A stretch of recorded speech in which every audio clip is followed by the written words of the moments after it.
Y seguimos aquí en Radio Informarte compartiendo con ustedes la comunicación. Les recordamos como siempre para los que nos están viendo a través de YouTube que si no lo hacen, bueno, pueden suscribirse a nuestro canal de Radio Informarte, activar también la campanita de notificaciones y por supuesto dejar su like, su comentario, sus opiniones, que son muy importantes en cada una de las entrevistas y en cada uno de los momentos de análisis, ¿no?, que llevamos adelante aquí en Radio Informarte.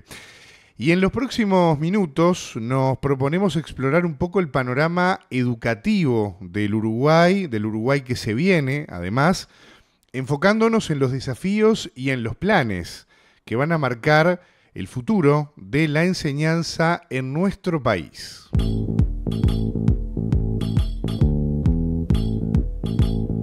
Ustedes lo saben, no estoy diciendo nada demasiado novedoso, pero nunca está de más subrayarlo.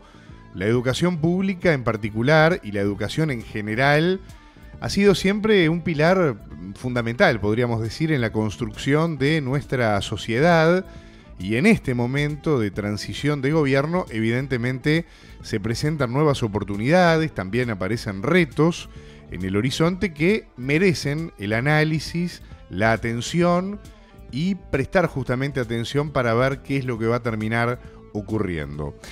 El anuncio de hace unos días nada más de que el maestro Pablo Caggiani va a asumir la presidencia del Consejo Directivo Central, el CODICEN, de la Administración Nacional de Educación Pública, de la ANEP, generó evidentemente expectativas en diversos sectores.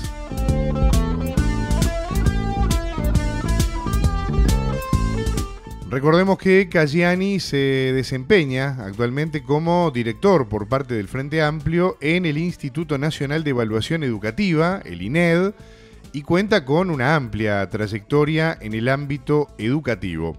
De hecho, el presidente electo Yamandu Orsi ha manifestado en más de una oportunidad el compromiso que tiene con la educación en particular y, entre otras cosas, ha hablado, por ejemplo, de la creación de una universidad de la educación, una iniciativa que busca fortalecer la formación docente y, evidentemente, elevar los estándares educativos en el Uruguay.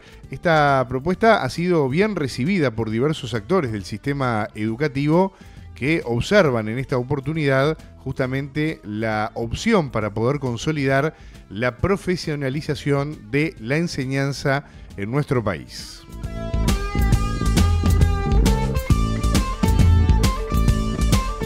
Bueno, y en este contexto, justamente, los invitamos en los próximos minutos a profundizar en todas estas cuestiones y otras que vamos a estar abordando aquí en Radio Informarte. La propuesta es dialogar en los próximos minutos con Pablo Caggiani, entre otras cosas, sobre las perspectivas y los planes educativos para el Uruguay, la continuidad o revisión, por ejemplo, de la denominada transformación curricular que fue iniciada en el gobierno saliente del presidente Lacalle Pou, la participación docente en la conducción educativa, de la que tanto se ha hablado en la campaña y también ahora cuando se empiezan a conocer los nombres de las autoridades que van a regir justamente los destinos de la educación y las estrategias para universalizar la educación en la primera infancia, entre otros temas. Vamos a ver de cuánto justamente nos da el tiempo para poder hablar aquí en Radio Informarte.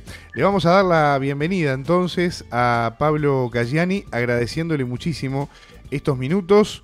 Pablo, lo estamos viendo, lo estamos escuchando. Bienvenido, ¿cómo anda? ¿Cómo estás, Martín? Un placer poder estar en este espacio. Muchas gracias por la invitación y bueno, y un gracias a la audiencia que está escuchando. Bueno, la verdad que un placer poder compartir con ustedes este rato, poder hablar. Antes de hablar de educación, le tengo que pedir una breve consideración política porque hoy no es un día más a nivel informativo. La noticia del estado de salud del expresidente José Mujica evidentemente a todos nos ha dejado un poco impactados, más allá de que evidentemente es algo que de alguna manera se ve venir desde hace ya bastante tiempo porque el propio Mujica lo maneja en esos términos, pero bueno, evidentemente es un día que nos conmueve a todos. Un día que me hace acordar mucho también a lo que fue aquel día que el expresidente Tabaré Vázquez anunció su enfermedad, ¿no? En la torre ejecutiva.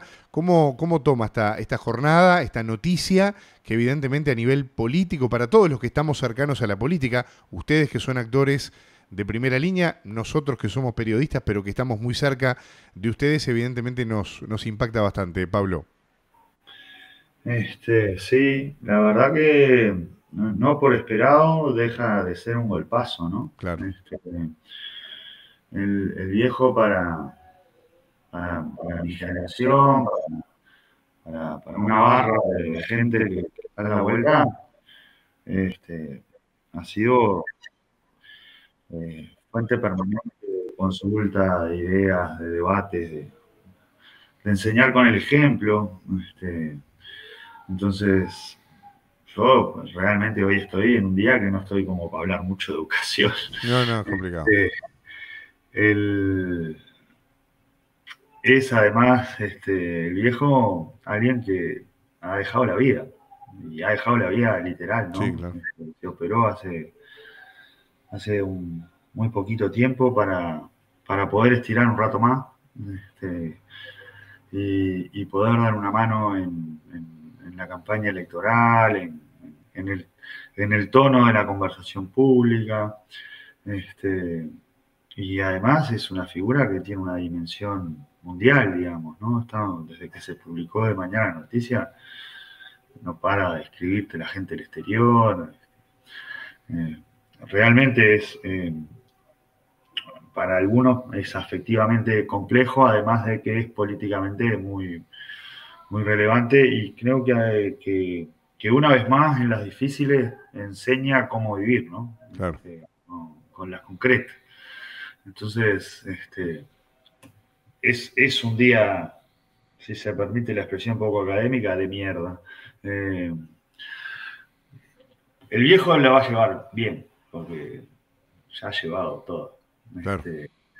Pero sí. Mirá, yo estaba haciendo memoria hoy que la primera vez que entré a la chacra fue en el 96. A llevar una heladera, porque los viejos no tenían heladera, se había roto la heladera hacía no sé cuánto. Llevamos una heladera de esas que nadie quiere, pero que enfriaba. Así que hacete una idea cómo andamos hoy. Sí.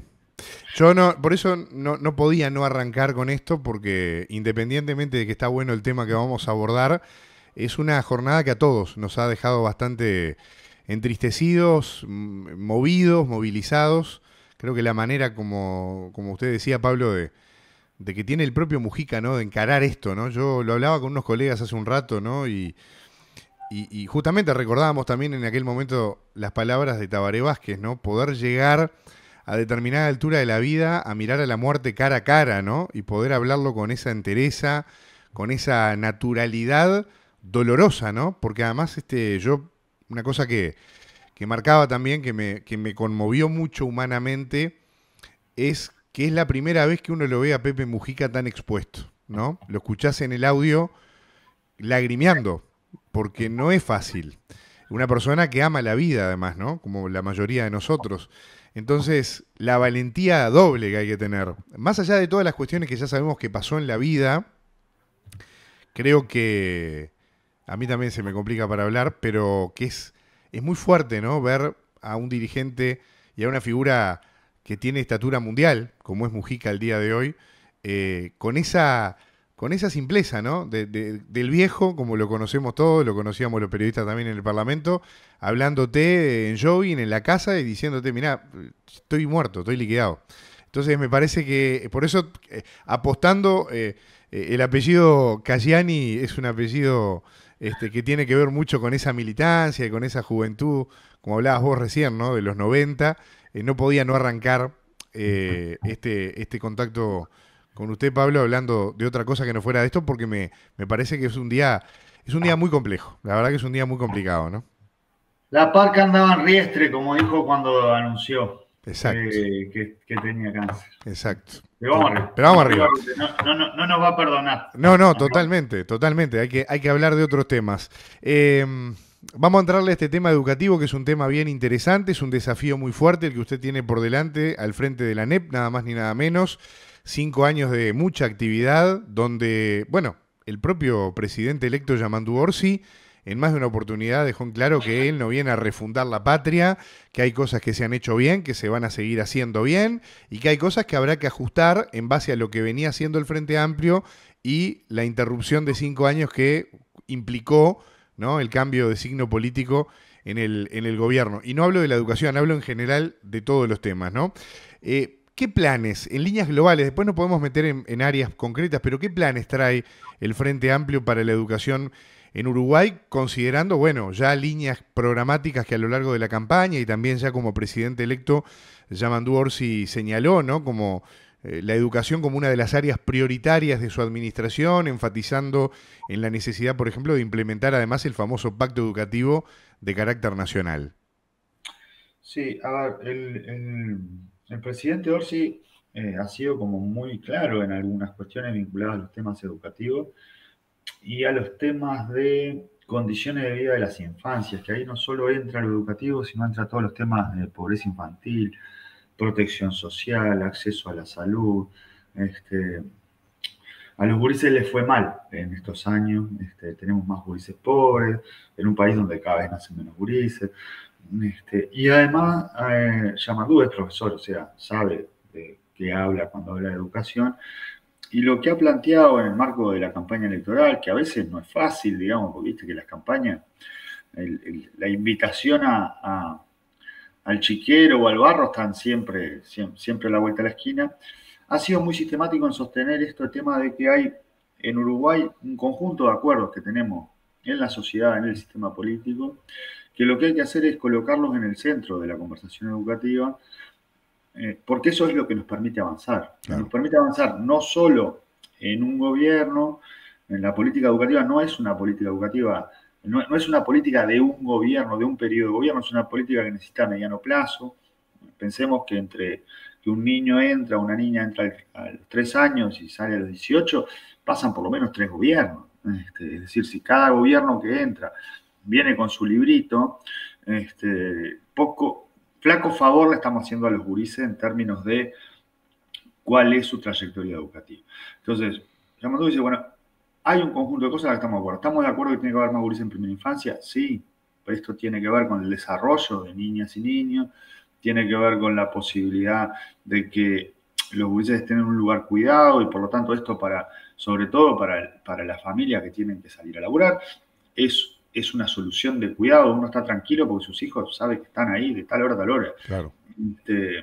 Lo mismo con, ni que hablar en el caso de hogares monoparentales, digamos. Es decir, muchas veces los adultos tenemos que limitar las jornadas de trabajo, un conjunto de cosas por arreglos de cuidados. Bueno, el sistema educativo resuelve eso. Estamos de acuerdo además que tiene que haber más estudiantes en tiempo completo y tiempo extendido.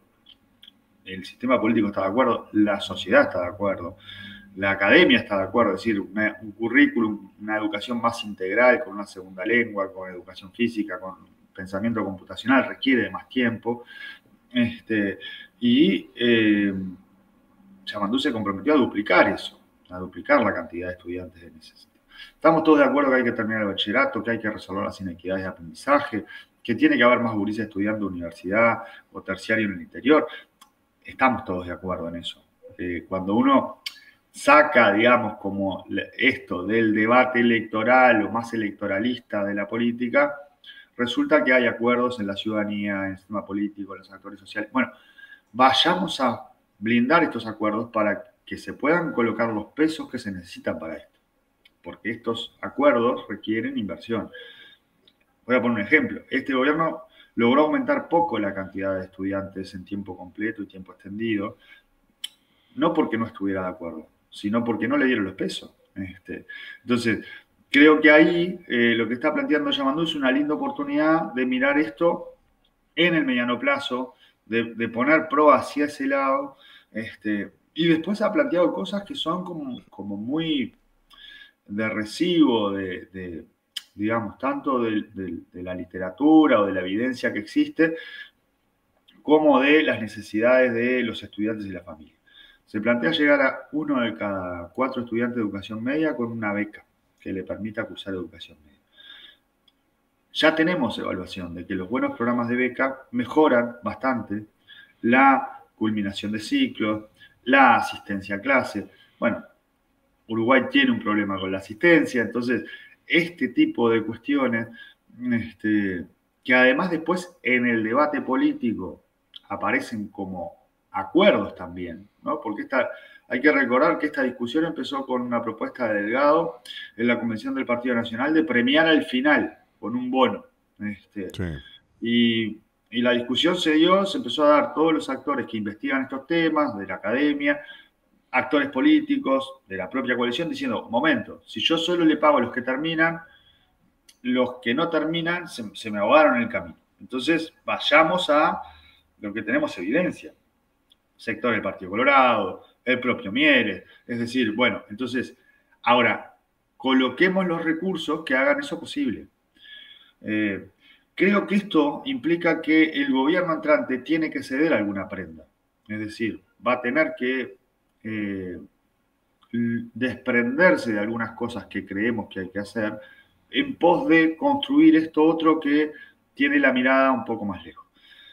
Después hay algunas cuestiones donde hay que corregir cosas que esta administración o no le salieron bien o no las hizo del todo bien o tuvo los efectos que no deseaba que tuvieran. Digamos, yo no tengo muy buena relación con las autoridades salientes, con los cuerpos técnicos, he trabajado con ellos desde el INED, es decir, yo no puedo asignarle una mal procedimiento a propósito. Me parece que hay cosas que se hicieron que no tuvieron los efectos que se esperaban. Y bueno, cuando uno tiene acciones que no tienen los efectos que se esperan, lo que tiene que hacer es evaluar y corregir. Y después este gobierno tuvo acciones que sí fueron en un buen sentido y creo que hay que mantener. Y me parece que con esto estamos dando un conjunto de señales, por un lado, a la ciudadanía de que la educación tiene que ser pensada entre los 3 y los 18 años. Claro. No podemos volver a un esquema donde era un programa y una lógica en primaria, otro programa y otra lógica en el liceo o en la UTU, porque eso castiga a los gurises, digamos. Los que tienen que cambiar son los gurises. El sistema tiene que funcionar al revés. Lo más importante es el estudiante y por lo tanto hay que colocar todo de forma de proteger la trayectoria, el aprendizaje. Entonces, eso, la reforma curricular lo terminó de consolidar. Pero la reforma curricular omitió la palabra de las ATD, omitió la palabra de los estudiantes, omitió la palabra de la familia, omitió la palabra de la universidad, Claro. que plantea, bueno, nosotros necesitamos que los gurises que egresan de media tengan tales conocimientos, tales habilidades, tales competencias. Entonces creo que ahí el primer año es un buen año para abrir un proceso de conversación sobre este tema que corrija aquellas cosas. Y después tenés cuestiones de la administración, porque, voy a poner un ejemplo, si nos están escuchando docentes, todos saben lo que fue el tema de las 10 competencias por cada niño, por cada nivel de logro, que fue un planillado insoportable para los docentes en términos de trabajo administrativo. Les llevó mucho tiempo. Los docentes tuvieron mucho tiempo gastando en algo que no servía para tomar decisiones, no servía para vincularse con la familia, no servía para que los cursos se aprendieran mejor. Y bueno, esas cuestiones no tienen que ver con las definiciones curriculares, sino que tienen que tener con un estilo de administración. Yo creo que ahí eso hay que revisarlo porque ha sido un planteo, digamos, de los docentes, esto de una sobrecarga. Las instituciones educativas de por sí son lugares con conflictos, aunque no haya nada malo, es un lugar de conflicto porque es un lugar donde se aprende a convivir, es un lugar donde yo me tengo que ir ajustando a reglas que no son las de mi familia, es un lugar donde yo traigo mis proyectos, mis frustraciones. Claro. Es decir, ya tienen un conjunto de cosas para abordar todos los días, porque los gurises tienen que ir todos los días, porque tenemos algún lío con la falta. Entonces, cuando la administración suma cosas, suma problemas, no está colaborando en que ahí pase la magia, digamos, que es la oportunidad de enseñar y de aprender, de cambiar. Entonces, creo que el talante de esta administración, y Yamandú es profesor, y creo que eso también tiene mucho de saber docente en esto de, bueno, nosotros no venimos a reformar todo, a cambiar todo, no venimos a la refundación, al revés, venimos con las orejas bien abiertas, a escuchar qué cosas hay para mejorar, a escuchar en qué cosas podemos acordar. Hay desafíos de estos que estaba planteando que son brutales, digamos, porque nadie te dice que no tienen que ir los gurises a primera infancia. Bueno, pero la mitad de los gurises no está vinculado a propuestas educativas entre 0 y 2. Nadie te dice que no tiene que haber más universidad en el interior. Bueno, pero la mitad de los jóvenes no están pudiendo estudiar en el interior. Entonces, son desafíos de deporte, son desafíos que cambian los cuidados, los derechos, el desarrollo, el proyecto de país. Cada ciudad del interior donde hay una sede universitaria, ya sea de la UTEC o de la UDELAR, cambió todo, porque los gurises no se van más, porque las familias dejan de mandar toda la semana la encomienda, ¿no? Dejan de mandar plata para el área metropolitana, para, ¿no?, pagar el hogar estudiantil, el alquiler. Es decir, vos cambiás, vos desarrollás el interior a partir de una cosa que parece que no tuviera nada que ver. Bueno, sí tiene mucho que ver. Entonces, creo que en eso hay un talante como muy democrático, muy constructivo. También hay una perspectiva de mucha humildad respecto a qué es lo que podemos hacer cuando nos toca estar en la administración de la cosa pública a quienes somos servidores públicos. Digamos, todos los que llegamos tenemos la tentación de decir que vamos a arreglar todo lo que está mal. Bueno, está, pero ya sabemos que eso no es así.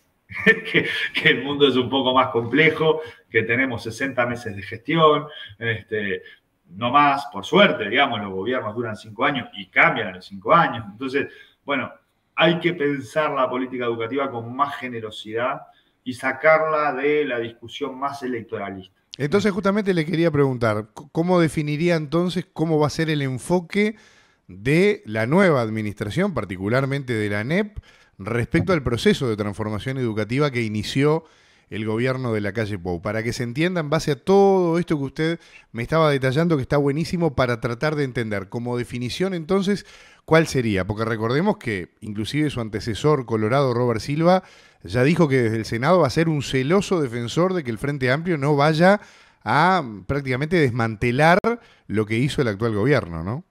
La transición en la educación empieza más tarde porque las autoridades que ingresan requieren venia parlamentaria. Entonces, en estos momentos se están eligiendo los cargos y las horas docentes, en estos momentos los gurises ya están inscriptos el año que viene en su séptimo, octavo, cuarto, lo que les toque, en la UTU, en el liceo, con un régimen académico, con una serie de programas que son lo que todo el mundo espera que pase, y eso es lo que tiene que pasar el año que viene. Lo que nos habilita eso es a tener un año de revisión de aquellas cosas que han planteado más dificultades o que han debilitado la formación con la que egresan los gurises o que han coartado la posibilidad de que los centros o los docentes piensen, trabajen otras formas de enseñar a aprender. El oficio, la profesión docente implica que uno va construyendo una forma de trabajar en el aula a lo largo de los años, a través del ensayo y el error, de cosas que le van funcionando, cosas que no van funcionando. Es decir, ningún docente se levanta todos los días y piensa cómo le hago mal a mis estudiantes. Todos los docentes nos acostamos pensando cómo hacemos con aquel que le cuesta más, ¿no? Cómo hacemos con este otro que tiene tal lío en la casa. Entonces, lo que hay que ver es de qué manera se articula toda esa potencia, toda esa profesionalidad con un marco curricular que permita, por un lado, la ciudadanía saber lo que tienen que aprender niñas y niños en su trayecto educativo. Por otro lado, que sea posible pensar, digamos, poner una educación de cara a los desafíos del siglo XXI, es decir, con una segunda lengua, con pensamiento computacional. Entonces, creo que tenemos más acuerdos que disensos, creo que hay cosas para ajustar, que inclusive las actuales autoridades ya han ajustado alguna, es decir, porque se han dado cuenta que había cosas que no funcionaban. Y después, ¿cómo se habilita esto de poder pensar lo educativo como una construcción que no es de un solo gobierno o un solo partido, ¿no? El senador Silva tiene una perspectiva que es muy legítima, pero que no fue incluyente, que excluyó un conjunto importante de actores, no solo esto de docentes, estudiantes, familia. hay que pensar que en Uruguay los niveles subnacionales de gobierno hacen mucho por lo educativo. Pensamos todo lo que hacen las intendencias, pensemos todo lo que hacen los municipios. Hay que tejer, hay que fortalecer esa red, porque en la medida que esa red esté fuerte, más allá del color de quien está gobernando, eso es beneficio para nuestros estudiantes y nuestras comunidades. Entonces, y es mejora de cosas a veces que vos decís, bueno, ¿qué tiene que ver la intendencia con lo educativo? Bueno, si hay veredas, probablemente los gurises lleguen con las patas secas. Y uno de los problemas que tenemos es la inasistencia. Entonces, fíjate si tendrá que ver. O si hay transporte, aquellos gurises llegan a una propuesta de bachillerato que de otra manera a 30 kilómetros no van a llegar. Eso es competencia del gobierno departamental. Entonces, este tipo de cosas que son como muy naturales en el Uruguay, muchas veces salieron como de la conversación por un estilo de administración que es legítimo, pero no es el que ha optado este gobierno. Este gobierno va a optar por un estilo de administración que es de mucho diálogo, de afrontar los problemas que tenemos, porque la otra versión, que fue la que se ensayó en estos 5 años, tampoco mejoró sustantivamente los desafíos estructurales. Entonces, más humildad, más diálogo, y poner la dirección del barco hacia donde tenemos estos acuerdos, que es lo que puede permitir resultados en el mediano plazo. Usted, Pablo, en más de una oportunidad ya ha hablado de este tema, algo adelantaba en esta respuesta que me acaba de dar, pero yo le quería preguntar en concreto por la posición del nuevo gobierno que se viene a partir del 1 de marzo con respecto a la participación docente en la conducción educativa, ¿no? El propio presidente Yamandu Orsi en más de una oportunidad ha hablado, ¿no?, de este pacto educativo de carácter nacional, que de hecho las políticas de Estado en definitiva, ¿no? Creo que es algo que para los que como usted y como yo somos jóvenes, ¿no?, en comparación con los más veteranos de la historia política del Uruguay, hemos visto que las políticas de Estado han sido un gran debe en este país, ¿no? De alguna manera, cada 5 años hay cosas que se interrumpen y que de repente en algunos casos pueden estar buenas o se le pueden hacer mejoras y terminan quedando en el camino. Y usted hablaba recién, ¿no?, de esto de que ningún gobierno inaugura la educación y la cierra definitivamente y eso no se toca nunca más, sino todo lo contrario. En el marco de este pacto educativo de carácter nacional están incluidos los docentes, por ende los sindicatos, y esto es algo que, bueno, al actual gobierno, a esta fórmula de conducción que se ensayó, como usted decía, en estos últimos 5 años, es algo que le molesta y que lo ha marcado claramente. Y de hecho, en la propia campaña electoral, usted recordará los señalamientos de que votar al Frente Amplio era volver al pasado y que era, entre otras cosas, darle la conducción de la educación a los sindicatos y que no se hicieran cargo tanto los responsables políticos de la conducción educativa, como puede ser usted ahora como futuro presidente de la ANEP, sino colegiar la conducción con los sindicatos de la educación. ¿Qué responde usted a este tema? Y particularmente, ¿qué fortalezas entienden ustedes tiene el hecho de incluir a los sindicatos y no caer en el riesgo de que, como se dice desde el actual oficialismo, se termine gobernando la educación más por parte de los sindicatos y de los profesores que de los propios responsables políticos del gobierno? A ver, ahí tenemos que separar como la paja del trigo, ¿no? A ver. La argumentación de eliminar los consejos y la participación en los consejos es porque había que mejorar la gestión, había que ser más eficiente, y esto, tener direcciones generales, era lo que iba a suceder. Y no se iban a trancar las resoluciones. Bueno, esto no pasó, pero no es que lo diga el Frente Amplio, digamos. No pasó porque, digamos, hemos tenido dificultades de gestión a pesar de tener direcciones generales, porque las complejidades de la gestión radican en que la educación es parte de un ente autónomo que está centralizado. Esto es hijo de un debate muy largo en la historia del país, entre el Partido Colorado y el Partido Nacional, ¿no? Porque en otros países los niveles de educación obligatoria dependen de niveles subnacionales de gobierno. Es decir, en el municipio del Chuy la escuela depende del municipio, no depende ni de Porto Alegre ni de Brasilia. ¿Por qué esto? Porque las cuestiones que tienen que ver con lo educativo necesitan cercanía. Entonces necesitan espacios como de transacción de las decisiones, un conjunto de cosas que están bastante estudiadas. Esto, no produjo mejoras en la gestión. Se vuelve a instalar este debate como parte del debate político. Yo te lo voy a plantear al revés, porque a mí me gusta ponerlo como en ejemplos concretos, porque ¿no? Uno de los que tenía ese planteamiento era el doctor Silva, ¿no? Que era que volvía a la FENAPES y FENAPES tranca todo. Sí. Básicamente, ¿no? Haciendo una, sin subestimar, digamos, pero simplificando el argumento. Mirá lo que sucede. Robert Silva está de acuerdo con la alimentación en educación media.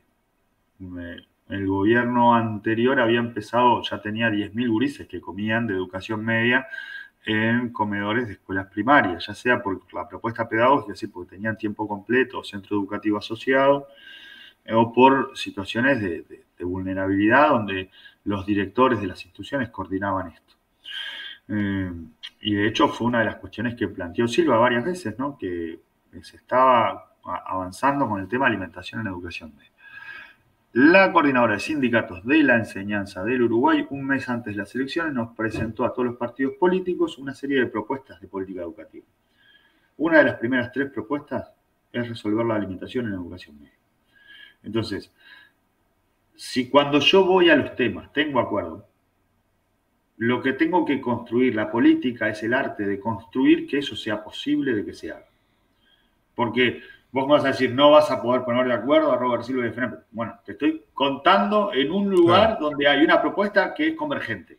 Es decir, los dos plantean lo mismo, la CESEU y nosotros estamos planteando alimentación en educación media. Entonces, más allá de las galletas que tengan, ¿no? En las redes sociales, en la discusión en prensa, que yo creo que es muy saludable, digamos. Una democracia necesita discutir qué se hace con lo educativo. Las buenas democracias discuten mucho qué se hace con lo educativo, pero preservan lo educativo de la cuestión más electoral. ¿Por qué? Porque hay cuestiones que ya pasan a tener que ver más con el conocimiento científico disponible, es decir, los adolescentes es el segundo momento de la vida de nuestros niños, niñas, donde la primera infancia es vital en el desarrollo, la segunda parte de desarrollo del cerebro, digamos, el segundo lugar donde se ilumina es en la adolescencia. No podemos tener gurises con hambre en la adolescencia, pero no podemos tener por el desarrollo de esos gurises. Entonces, la política educativa tiene que reparar esas cosas, porque solo repara en cuánto aprenden de matemáticas, que es una cosa que tienen que aprender, digamos. Nos estamos perdiendo esto otro que tiene que ver con el desarrollo de los adolescentes en tanto individuos. Y acá, 2 actores que parece que no pueden acordar nada, están planteando lo mismo. Bueno, vamos a construir esto. ¿Esto quiere decir que Robert Silva se va a comer un asado con el negro Olivera? ¿No? No, esto quiere decir que vamos a poder acordar es que en resolver esta cuestión de la alimentación en media, o por lo menos avanzar sustantivamente en resolver esto. ¿Por qué? Porque va a haber un conjunto de dificultades importantes. ¿En qué horario comen? ¿En qué espacio comen? ¿En qué espacio se cocina? Hay un conjunto de dificultades porque el modelo de institución de educación media no estaba pensado con alimentación. Al contrario que los modelos de escuela, que sí están pensados con alimentación. Claro. Entonces, bueno, ahí hay que juntar la voluntad política con la plata para hacerlo, con la competencia técnica, con el cuidado de esa comunidad donde eso va a pasar. Porque si vos no cuidas eso, tampoco vas a tener un buen resultado teniendo la plata, teniendo la voluntad política, porque vas a trabajarlo mal a nivel de institución. Entonces, creo que el estilo de administración que procura el diálogo, va atrás de los problemas que tenemos identificados, puede ser algo que no obstaculice desafíos que son estructurales. Más o menos seguimos con la mitad de los gurises que no terminan el bachillerato. Bueno, vamos incrementando todos los años un poquito. ¿Podemos seguir a este ritmo? No, hay que cambiar el ritmo. Bueno, esto está de acuerdo, hay un conjunto de acuerdos, que hay actores que están de acuerdo. Bueno, veamos de qué manera priorizamos esos acuerdos. Claro. Pablo, me quedan pocos minutos, obviamente que vamos a volver a conversar y seguramente también luego de que asumas el cargo, porque obviamente el tema educativo es un tema interesante y un tema apasionante, pero recuerdo que no hace tanto tiempo, desde la propia audiencia, nos habían preguntado por dos palabritas, ¿no? Hablando de posibles transformaciones, no digo cambios, más bien transformaciones, ayornamientos, actualizaciones, ¿no? De los programas educativos para tratar de que tanto los chiquilines como los liciales aprendan herramientas para la vida, ¿no? Esto de formar ciudadanos, ¿no? Y no solamente eh, mano de obra capacitada para lo que requiere el mercado digital hoy en día y nada más, que es algo que a mí en lo personal me obsesiona mucho y me parece un debate siempre interesante para dar.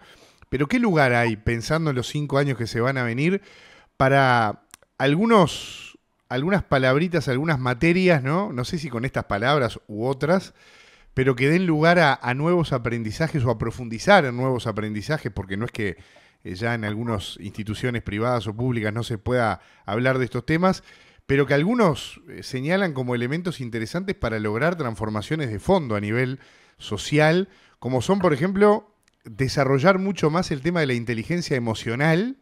No solamente, vos decías recién, bueno, es obvio, ¿no? Cualquier ser humano tiene que saber matemáticas, pero viste que venimos del paradigma de las ciencias duras, ¿no? De que había que saber matemática y había que saber esto y aquello, pero se dejó de lado durante mucho tiempo el tema de la inteligencia emocional, dado que además hay personas que está estudiado, ¿no? Vos lo sabés mucho mejor que yo, que tienen un desarrollo emocional mucho más fuerte que un desarrollo en el pensamiento o en el campo del pensamiento científico. Y otra palabrita que desde hace tiempo vengo escuchando es el tema de la educación financiera, ¿no? Esto de preparar al individuo no como un futuro trabajador que va a estar de alguna manera eh, regido por la dependencia económica de un empleador, sino también, ahora que estamos también en este mundo del desarrollo emprendedor, etcétera, tener más educación financiera para poder llevar adelante mejores prácticas con la propia economía, ¿no? ¿Cómo lo ves estos temas? Daría para ahora, yo sé, pero por lo menos tener una visión tuya como experto además sobre estos temas, pensando en posibles ajustes también en los programas educativos. Este, con poco tiempo está difícil. Está bravo.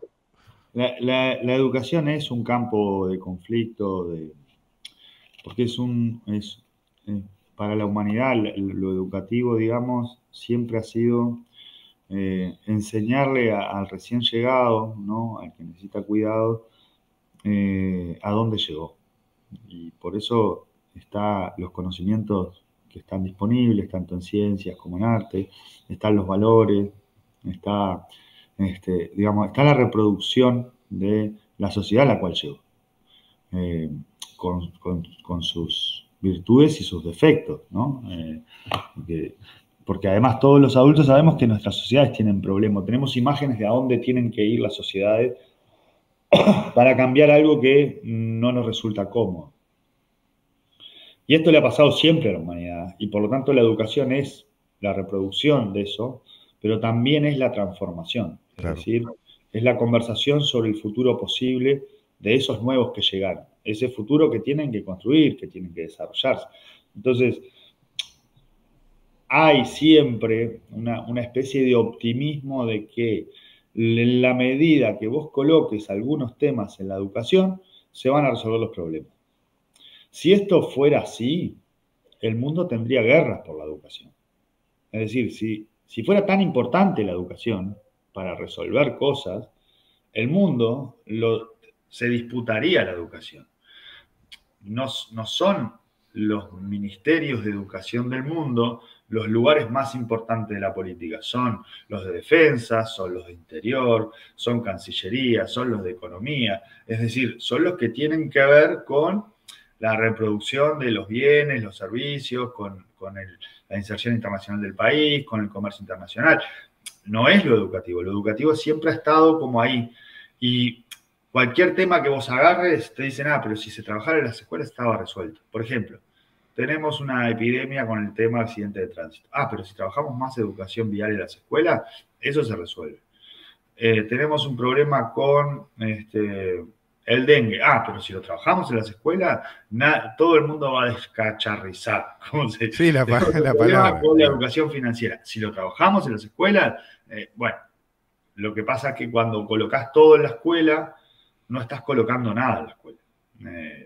el tiempo que tiene la escuela para trabajar es finito, los liceos tienen un tiempo finito y tenemos que ordenar qué es lo importante que tienen que aprender nuestros estudiantes para producir, para crear, para intervenir en una sociedad que mejore.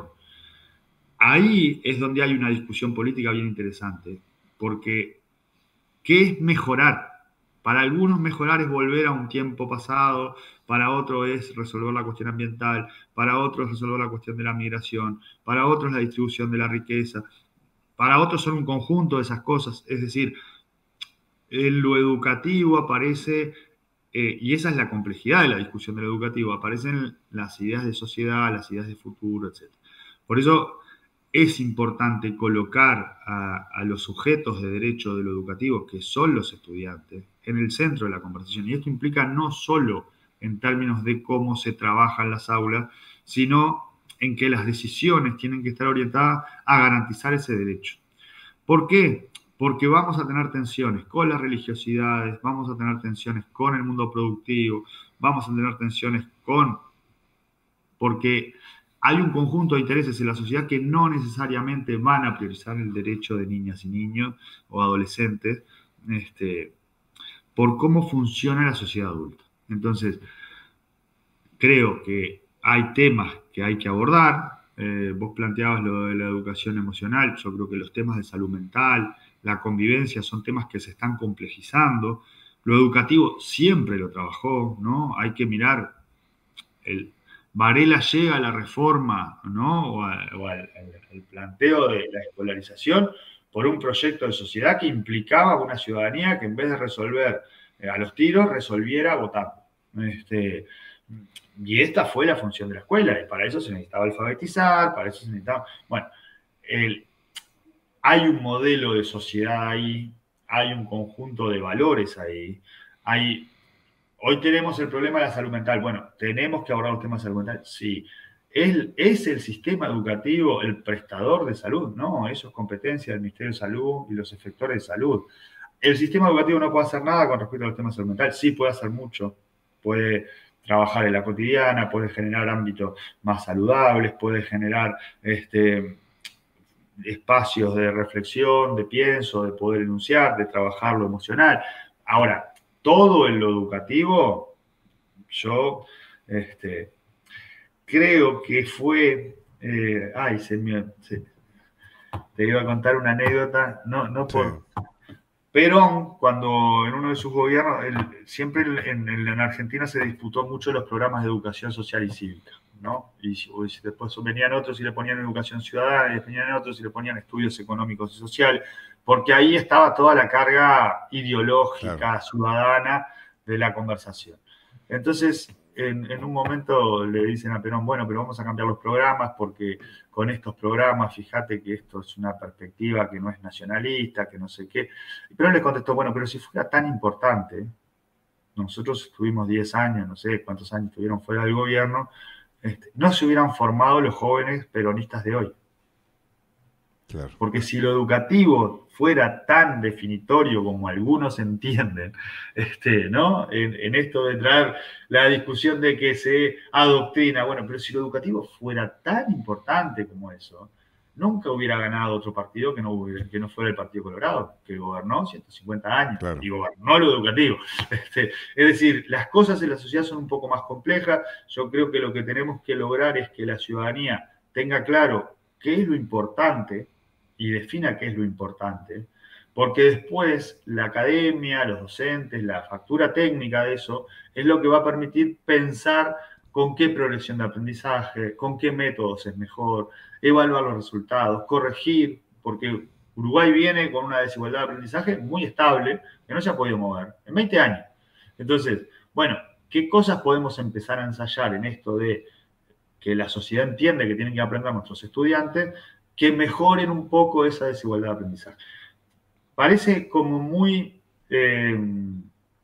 modesta la meta, pero en la medida que el sistema educativo empiece a tomar decisiones en base a evidencia y no en base a tradición o en base a perspectivas que no tienen evidencia, lo que vamos a estar haciendo es indicando un camino de mejora.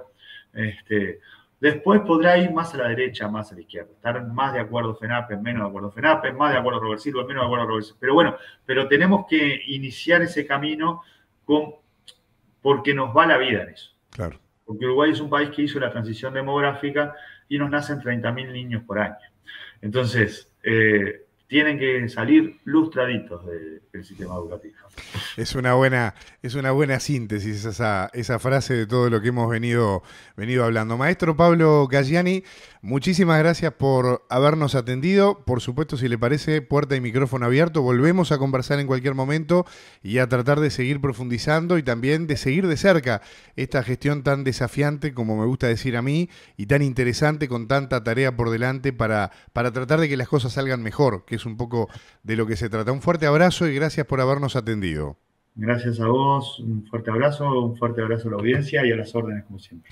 Bueno, ahí estaba la palabra entonces del maestro Pablo Galliani. Les recordamos a todos los que nos están viendo y escuchando que si aún no lo hacen nos pueden seguir a través de nuestro canal de YouTube de Radio Informarte. También se pueden conectar con nosotros a través de la campanita de notificaciones y dejando like con sus comentarios, con sus opiniones, que también es muy importante para seguir profundizando en cada una de las entrevistas y de los temas que estamos abordando aquí en Radio Informarte.